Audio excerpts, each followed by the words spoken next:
This is the Big Stories Podcast, where we tell the amazing and inspiring stories from across the Big 12 Conference.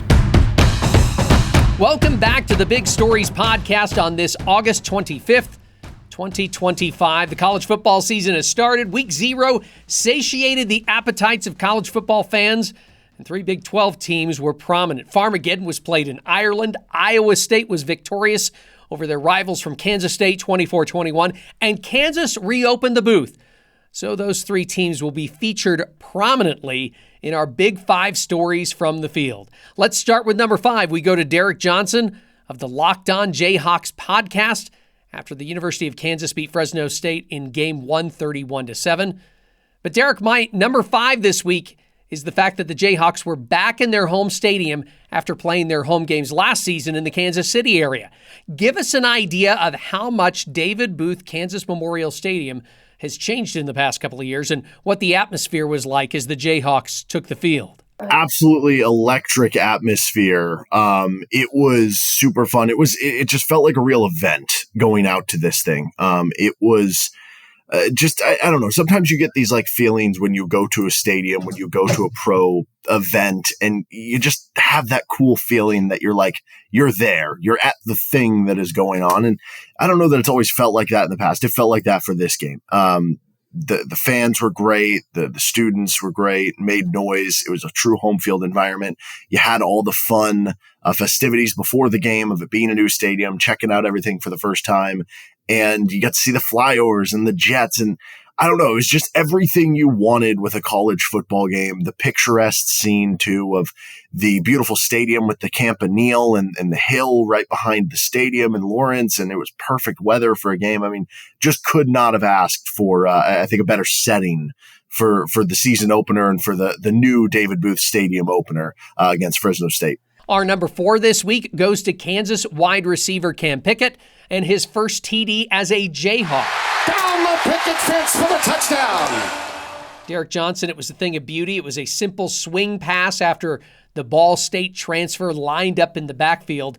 But maybe you can describe to the folks what he did after he got the ball that made it special. Yeah, and Kansas really was able to have some success just getting guys the football and letting them make plays. And that was something that Kansas brought in Cam Pickett specifically for. They didn't feel like they had enough yard after catch from the receiver position. So pretty cool that the first touchdown there ends up coming on a play where it's him just doing it all yard after catch. And, you get that play out to the right side, and I think it was the right side. And, it almost felt like to me, like in watching it the first time, it almost seemed like just everybody, whether it was receivers blocking for KU, the defensive backs trying to tackle him, just felt like everybody kind of collided with each other and was like ran into each other trying to make the play, and that everybody kind of just got in the way. And then Pickett was the recipient and was able to kind of walk in, and you could just hear the crowd kind of roaring as it was going through. And it was kind of a perfect ending to the first drive. And it was really cool too, because I think it was pointed out that in some media availability before the game started, the week leading up or whatever, Cam Pickett was talking about to the media, like envisioning being the first touchdown scorer at the booth, the new version of the booth. And he ended up being that guy. He ended up going in to score it and to do it kind of untouched, so to speak, like with the blocking kind of running into each other and just using his vision and speed to get around. It was really cool. And he obviously had a great game to finish it up. Now, I could have given the number 4 award to sixth-year quarterback Jalen Daniels just for how elusive he is. During one play, a Fresno State defensive back came untouched on a blitz towards him, but Daniels eluded the rush, completed a 15-yard pass to Pickett. Jalen's escapability was on display in this game. Do you feel he's going to have to use it much this year, or are we going to see a good stout offensive line from the Jayhawks? It's interesting because among all the positions and the things that happened in the opening game, I think you leave with the least confidence in the offensive line for KU. Obviously, that's a position that they lost some really good players, so it's going to take time. And that's one of those positions where the more those guys play together, the better it's probably going to get. So it certainly could get better, but I think the mobility is going to be very important. And you brought up that one pass off this scramble from Jalen Daniels. I mean, he had several other pretty incredible scrambles throughout the game that you could point to and be like, wow, that was really impressive. But he also took a lot of hits as part of it. So it's a little bit scary in where that kind of went. But, That's been a position, the KU offensive line, that they've done a really good job coaching. I mean, the past couple of years, they've ranked really highly in some different areas with run and pass blocking. So maybe it won't be as good as it was last year or the year before, but it's a position that you at least trust to figure it out as the season goes on. And if you can do that, I mean, Jalen should be in store for a monster year. Can you keep him upright? You go back to kind of the coaching tree that you were under this year after Jeff Grimes left for Wisconsin. And there just seems to be familiarity and comfortability there. And I think that was a really good first showing to give you even more excitement of what the season could be for the rest of the way. Derek Johnson of the Locked On Jayhawks podcast, thanks a lot for joining us here on Big Stories. Absolutely. Thank you. Now on to number 3, and I'm going to call it Beck's Best, Part 1. Rocco Beck, the Iowa State quarterback, threw 2 picture-perfect passes to Dominic Overby, a 23-yard TD in the first quarter, and to Brett Eskildson, a 24-yard score. Into the end zone. Caught. Inbounds. Touchdown. Brett Eskildson. Joining us now is Tyler Carter from the BLEAV in Iowa State podcast. Both of those passes were a thing of beauty, Tyler. Break those TD downs from us from your vantage point in the Emerald Isle. So, yeah, it was cool. I was actually in enemy territory. I was sitting on the K-State side. But, from what I saw, the first touchdown pass to Dom Overby, that ball was beautifully placed to where Dom Overby could only catch it. He reached out and caught it. It was a thing of beauty, Cleon. Probably one of the best balls that Rocco has ever thrown. Same thing with Brett Eskildson.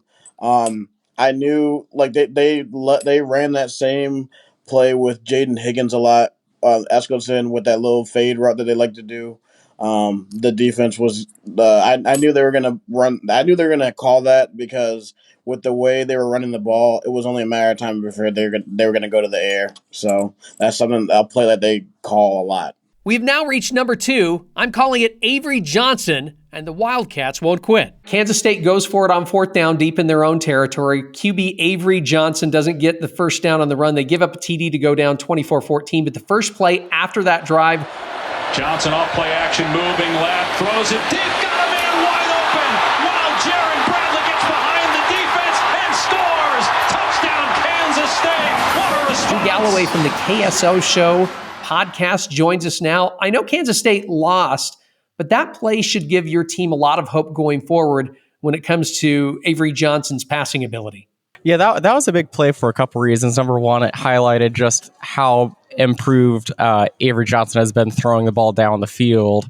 And then I think that the other thing that it really highlights and shows was something that we talked about on our show after the game was K-State ends up losing the game, but having another receiving threat that isn't Jace Brown, I think, was something that K-State really needed to showcase. And the fact that J.B. Bradley was able to go for 65 yards on that touchdown reception, we kind of joked and said that there probably, if you would have told us before the season, we probably wouldn't have said that there was a game that Jaron Bradley would have gone for 75 yards in a game.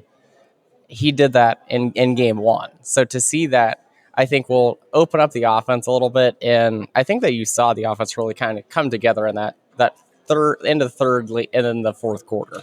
Avery had 273 yards passing, 21 yards rushing. What does Avery need to do to make sure he has a good balance between the pass and run game? I know he can run, but how does he balance that out as the season goes along?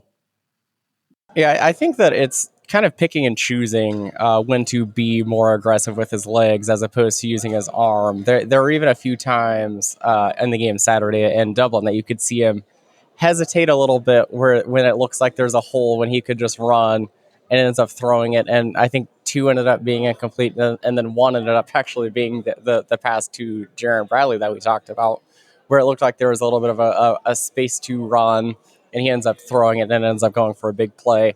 So I think it's picking and choosing the spots and not hesitating. Like one of the 4th and 1 plays that K-State got stuffed on, the quarterback power run.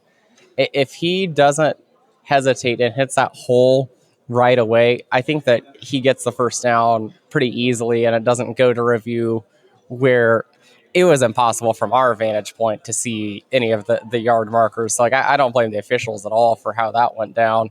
But if he hits it harder and is more aggressive and more decisive, I think that you can really balance out the passing and running, because he is a better passer than most think. And I think that he needs to actually step up his game in the running game. And it's more of like decision making and just being aggressive when the situation really calls for it. And Wildcats fans are probably, they're either home or they're on their way home after playing in Ireland. That's just an experience in and of itself. But what hope do Wildcats fans have to? I know it's never good to start out the season 0-1, but you do have 11 games left. Kind of give us some hope that Wildcats fans can kind of cling on to as the season goes along. Yeah, I think that the hope is that the schedule gets a little bit lighter. So K-State plays North Dakota, Army, Arizona on the road, and then UCF before playing at Baylor. So the hope and the goal, now that you've already dropped a game, you have to be 4-1 going to Waco. And then October is a little bit of a rocky road because you play Baylor, you play Texas Tech and TCU all in the month of October. But I think that the goal is that will probably be as bad as K-State plays and how clunky that K-State looks all season long. Iowa State has kind of continuously gave them fits. I think that's 5 of the last 6 years that Iowa State's won now, and the last 3 straight. So I think that's probably and then playing in Dublin and playing week 0, it was never going to look crisp. So I think that the hope is that that's probably as bad as K-State looked or is going to look. And for a large majority of the game, it was pretty much a coin flip. So I think that that's kind of the hope that you have to cling on to, is that I think that this is still a very good team. Now it's going to be, can they kind of guide that narrow path? Because in this new Big 12, there's no really dominant team. There's going to be a lot of teams at 7-2, 6-3 in the Big 12. But now you've already lost a tiebreaker with Iowa State, and you probably can't afford to lose 2 more conference games. So it is all about just guiding down this narrow path that K-State's on. But the schedule does ease up a little bit here. And I think that it all starts with Saturday. If K-State comes out and hammers North Dakota like they should, because North Dakota is probably the worst FCS team that Chris Kleiman has played in his entire career at K-State. So if they come out and just hammer North Dakota, I think that everybody will kind of ease up and feel a little bit better. Still not great because of the loss to Iowa State, but I think that you'll see more of the glimpses of like why K-State fans thought this season would be special.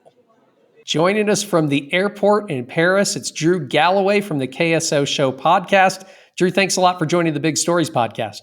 Yeah, thanks for having me. It's been an adventure getting here, so glad that I was still able to do it. Finally, number 1, Beck's Best, Part 2. You know how hard it is to say Beck's Best? It's really hard. Anyway, back we go to Tyler Carter. On Iowa State's last drive, 3rd and 1 play action, Rocco Beck to Gabe Burkle for a first down. Beck pulls it back, lobs it, caught, Burkle first down inside the 25. What a call. I could say, what was Iowa State thinking? But it seems like they have all the trust in a veteran QB and their big tight end. What were you thinking at that time, Tyler? Look, I thought for sure, I'm like, well, look, we've been running the ball pretty well, so they're probably either going to QB sneak it, or I'm like, all right. But with the play calling of Mauser, it always surprises you, because they sort of did like a halfback pass in the Utah game last year, and like they always will do plays like this at like the craziest times. So I'm like, what? I'm like, wait, what are they doing? I'm like, oh, pop pass. I was like, oh. I was going crazy. Yeah. Which play were you more nervous about? That play that I just described, or 4th and 3 with over 2 minutes left and Beck completes another pass to seal the game? So it was definitely the 4th down play. I will say, Clem, like I had a nightmare scenario to where I'm like, please. I do think that like if this were a younger Matt Campbell and he didn't really trust their quarterback, they definitely would have kicked the field goal. But since they have full trust in their veteran quarterback, they're like, I believe Rocco said in the press conference after that he had 2 plays to choose from. and like and then the coaches were just hoping that he made the right read, and he made the right read. You've been in Ireland for a few days now. Are you ready to go back? I know you're still there. You're going to head home soon, but are you ready to go back to Ireland for another game? Yes. Oh, if there were, I love this country, so I definitely would love to come back for another game. All right, it's time for our weekly awards. Since Rocco Becht was at his best when the time counted, he wins the Big Man on Campus Award, 183 yards passing, 1 rushing TD, 2 passing TDs, and most importantly, he won Farmageddon in Ireland. Best Woman on Campus, Colorado's Hope Leba scored 3 goals in the Buffalo's 7-1 win over Fordham. Teammate Emerson Lane had 2 goals in the same match. Buffs have 20 goals in 4 matches. By the way, Hope's sister is also on the team. Her name? Faith. You might remember we had season previews last week. Well, we've got one more. The Oklahoma State Cowboys begin their season on Thursday with UT Martin. They take on Oregon in the next game. Locked On Oklahoma State podcast host Cody Stovall gives us the Pokes' biggest storyline of this season. The biggest storyline for the Cowboys most definitely is probably the fact that Mike Gundy has to respond after his worst season of his entire career and the worst conference record of Oklahoma State since 1994. After a 3-win season, naturally, we had to rebuild through the transfer portal, but this is the first season that Mike Gundy has spent an ample amount on the NIL era. He's been very reluctant to jump into this, but we've been able to go acquire some of the top talent from schools like LSU and Florida and Ohio State and UCLA. It's not always about the brand, obviously, on the helmet. It's about the talent acquisition. We're much bigger. We're much stronger. We're much faster than this previous season. And I think the quarterback battle is naturally going to garner a lot of attention. But I think Oklahoma State has a rare opportunity here. With 2 quarterbacks, we've always heard means you have 0. I disagree. Whenever you have a quarterback that has certified national championship level track and field speed, you have to be able to utilize that guy. And then we also have Mr. Zane Flores, who has been the guy waiting in the wings for a couple of years, one of the biggest quarterback recruits of Oklahoma State's history. We need this to be a big season for both him and Haas Haney. The running back by committee is going to be fun, but most importantly, it's a good season to hammer the over on the Cowboys. We have 7 home games. Coming into this previous season, Oklahoma State was 23-3 at home. I expect Mike Gundy and the Cowboys to respond once again. We avoid some of the heavy hitters as well. We don't play Arizona State. We don't play TCU. We don't play BYU. We do have Baylor, Kansas State, and Iowa State at home for those reasons. I think Oklahoma State is a good betting favorite this season to have some fireworks in the Big 12. And Mike Gundy not only proved that he still has it, but he's a man. He's almost 50. He's going to get more time after this season as well. If Arizona State can go from 16th to 1st, so can Mike Gundy and the Cowboys. That's going to do it for this edition of Big Stories. A big thanks again to Derek Johnson, Drew Galloway, Tyler Carter, and Cody Stovall for helping us out with this edition of the podcast. Also, a big thanks to ESPN and Fox Sports for the highlights. A full slate of games Labor Day weekend. We will be back on Monday or Tuesday for the biggest stories on the field. I mean, come on. I might need Labor Day off. And make sure you catch Big Stories on Thursday. TCU wide receiver Jordan Bailey wouldn't be where he is right now without his mom, Cassandra. So why is she so special? And what sort of an impact has she had on her son? That's on Thursday's edition of Big Stories. I'm Cleon Wall. Big Stories is a production of BYU Radio.